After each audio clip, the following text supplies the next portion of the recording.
Folks, we conclude chapter 36 today. Chapter 36 is telling us what's the whole purpose.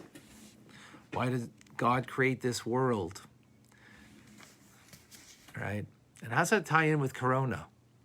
We'll tie it in later with Corona. So, what did we learn yesterday? That God has a desire to make a dwelling place in this low world. Imagine every other faith and religion, and even in Judaism, without Tanya, you would think that the whole purpose is that this world is just and you even have it in the teachings of the sages, right? Absolutely. But we have to understand what those teachings mean. That this world is only a foray, the foyer, the vestibule to the next world. And everybody's trying to work, those who are religious are trying to work for the next world. Because there you're going to get your fair share. And here the Alter Rebbe turns that on the head. No, that's not what it's about. God has a desire for this world. So it comes out like this. This is where he wants to dwell. This is where he wants to be. This is where we make a dwelling place for God and for the essence of God, rather than the ray of light of God that's in the Garden of Eden, for example, where our souls go after 120, after we finish our time in this world. So this is how it works. And I guess this is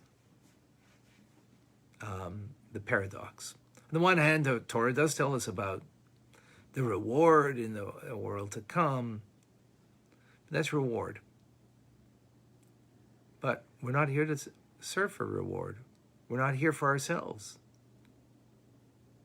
If we only have an animal soul, so there's a good part of the animal soul, and the good part of the animal soul, therefore, is going to be motivated by reward, because it's all about me. But our godly soul dictates that I can rise above that, and it's not about me. It's about God and what he needs from me. What does God need from me? Well, he needs me to make a dwelling place in this world. So my focus isn't to get whatever I can and do whatever I need to do over here so I can have it better over there, even though there is an aspect of that in Jewish teachings. The Alter Rebbe comes and teaches us a deeper, more profound idea. In other words, the mature idea. The childish idea is it's all about me as children. It's all about them. Even when they're kind, it's, a child is kind. It's still coming that it's all about them. I don't know if that's the right word to use. It's all about them, but it's not coming from the godly soul, because it doesn't, a 6-year-old child doesn't have a godly soul that's revealed yet in them. That's what it means. Bar and bat mitzvah, by the way, is that the godly soul now we have access to. And it's something that grows, so to speak. So, not that it's not there, the godly soul in the child. It's just not accessed. So what do we have over here? That I can just be focused on what I gain and doing good. And we're talking about, just doing what God wants you to do. But my focus is on the reward that I get. But here the Alter Rebbe turns that on its head and says, well, God, the reason why he created this world is not so you should get reward in the world to come, but he wants to have a dwelling place in this world. He wants that his essence should be revealed over here. And when you and I, that is, when we transform the negativity in our lives, the darkness in our lives, and we transform that into light through doing a mitzvah, and that's the idea of a mitzvah, is then a greater light is brought into this world. God is comfortable. And this is ultimately what he creates the world for. And that's what Mashiach is. The Messianic era. Messianic era is not the reward. It is the fulfillment of the divine plan. The divine plan is simply that God's light should be revealed.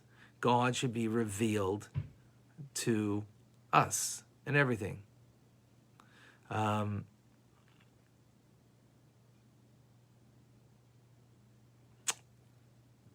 When is that going to ultimately happen? Is Messianic era. That we will have the physical eye be able to perceive the presence of God, the realness of God. Right now, in the mind's eye, we have it. How? We learn Tanya. We are learning Tanya that gives us the capability that our mind's eye, which is connected to our soul, has the the capacity to understand, right? To understand something that the physical eye doesn't see.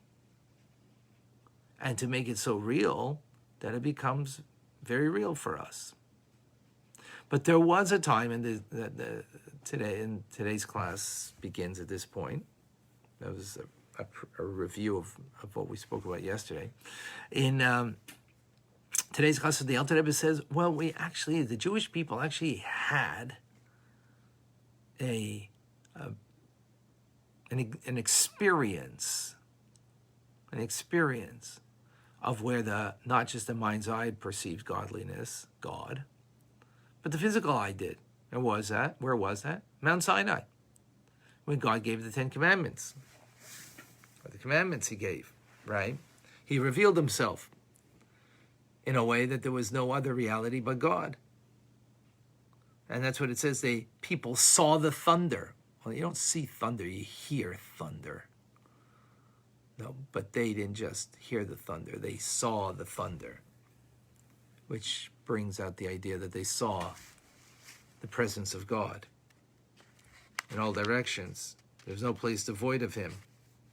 And this is because the 10 Commandments was revealed, which the 10 Commandments comprise the entire Torah, and the